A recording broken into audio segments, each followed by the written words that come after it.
Satyabhama Institute of Science and Technology, Chennai. Satyabhama Institute of Science and Technology, Chennai. கேரளாவிலிருந்து செய்தியாளர் ராஜ்குமார் இணைந்திருக்கிறார். கேரளாவில் 20 தொகுதிகளில் வாக்குப்பதிவு தொடங்கியிருக்கிறது. ராஜ்குமார், அங்கு என்ன நிலவரம்? நாட்டின் பல்வேறு இடங்களிலையும் வெப்பம் அதிகரித்து காணப்படுது. கேரளால வெப்பநிலை குறித்து வானிலை ஆய்வு மையம் என்ன சொல்லியிருக்கிறாங்க? அதற்கேற்றார் வகையில வரும் வாக்காளர்களுக்கு என்ன வசதிகள்லாம் செஞ்சிருக்கிறாங்க? கேரள மாநிலத்தில் 20 மக்களவை தொகுதிகளுக்கு காலை 7 மணிக்கு வாக்குப்பதிவு தொடங்கியிருக்கிறது. வயநாடு தொகுதியில் ராகுல் காந்தி போட்டியிடக்கூடிய இந்த தொகுதி மட்டுமில்லாமல் முக்கியமான தொகுதிகள் நட்சத்திர தொகுதிகளாக பார்க்கப்படுகிறது. ஆலப்புழா, திருவனந்தபுரம், திருச்சூர், வடகரா, கண்ணூர் உள்ளிட்ட மக்களவை தொகுதியும் நட்சத்திர தொகுதிகளாக பார்க்கப்படுகிறது. காலை 7 மணிக்கு சரியாக வாக்குப்பதிவு தொடங்கியிருக்கிறது.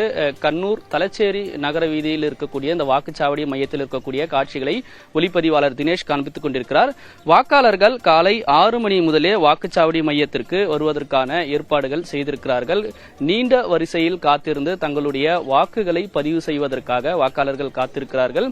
குறிப்பாக வெயிலினுடைய தாக்கமும் சில மாவட்டங்களில் கேரள மாநிலத்தில் இருக்கும் என்று ஏற்கனவே வானிலை ஆய்வு மையம் தெரிவித்திருக்கிறது.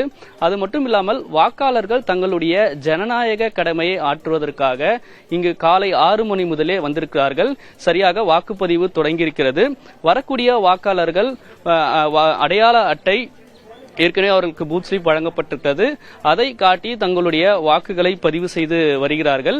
8 மாவட்டங்களில் கண்காணிப்பு செய்வதற்கான நடவடிக்கை, அதாவது வாக்காளர்களுக்கு வெயிலினுடைய தாக்கத்திலிருந்து பாதுகாப்பதற்காக சில வாக்குச்சாவடி மையங்களில் ஷாமினா அமைக்கப்பட்டிருக்கிறது. மூத்த குடிமக்கள் மற்றும் மாற்றுத்திறனாளிகள் வருவர்களுக்கு சக்கர நாற்காலி போன்ற வசதிகளையும் தேர்தல் ஆணையம் தரப்பிலிருந்து செய்யப்பட்டிருக்கிறது.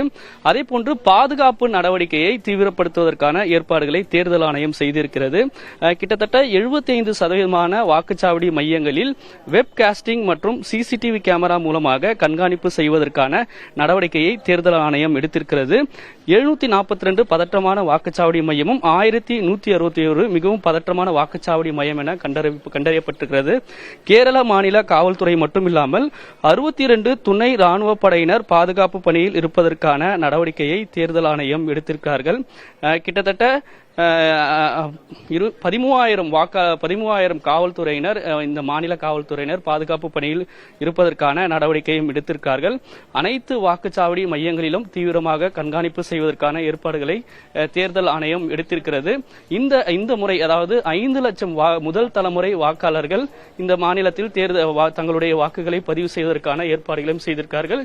கிட்டத்தட்ட 2,75,00,000 வாக்காளர்கள் கேரள மாநிலத்தில் தங்களுடைய வாக்குகளை பதிவு செய்வதற்காகவும் காத்திருக்கிறார்கள். 194 வேட்பாளர்கள். கேரள மாநிலத்தை பொறுத்தவரை காங்கிரஸ், கம்யூனிஸ்ட், பாஜக என மும்முனை போட்டி நிலவக்கூடிய இடத்தில் 194 வேட்பாளர்கள் களத்தில் இருக்கிறார்கள். காலை 7 மணிக்கு சரியாக வாக்குப்பதிவு தொடங்கியிருக்கிறது. இது மட்டும் இல்லாமல் இந்த மாநிலத்தில் வளைகுடா நாடுகளில் பணியாற்றக்கூடிய கேரள மாநிலத்தை சேர்ந்தவர்கள் கிட்டத்தட்ட 10,000 பேர் கேரள மாநிலத்துக்கு வந்திருக்கார்கள். தங்களுடைய வாக்குகளை பதிவு செய்வதற்காக அவர்களுடைய வாக்குகளும் மிக முக்கியமாக இருக்கும் என்றும் பார்க்கப்படுகிறது.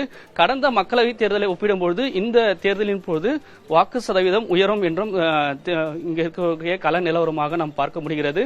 தீவிரமான பாதுகாப்பு பணியும் கேரள மாநிலத்தை ஒட்டியிருக்கக்கூடிய எல்லைப் பகுதியில், தமிழகம் கர்நாடகா எல்லைப் பகுதியில் ரோந்து பணி உள்ளிட்ட நடவடிக்கைகளை மேற்கொள்வதற்கான பணிகளை தேர்தல் ஆணையம் எடுத்திருக்கிறது. அந்த வகையில் வாக்குப்பதிவு தொடங்கி நடைபெற்று வருகிறது. Anandhi.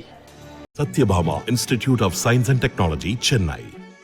Satyabhama Institute of Science and Technology, Chennai.